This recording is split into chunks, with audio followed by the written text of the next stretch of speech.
porque Ele fez prodígios.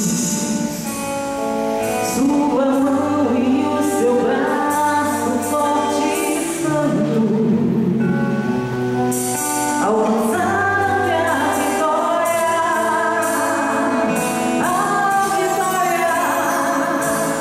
Oh, tão grande é tirar as nossas obras ao Senhor e nosso Deus, onipotente. Como são grandes, admiráveis vossas obras, ó Senhor e nosso Deus, onipotente. O Senhor fez conhecer a salvação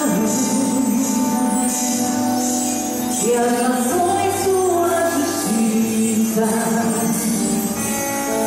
Recordou o seu amor sempre fiel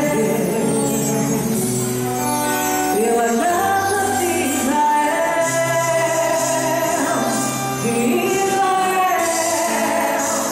Oh, tão grandes e admiráveis vossas obras, ó Senhor e nosso Deus,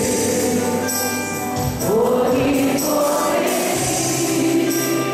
Como são grandes e admiráveis vossas obras, ó Senhor e nosso Deus, onipotente. Na presença do Senhor, pois Ele vem julgar a terra inteira, julgar o universo com justiça e as nações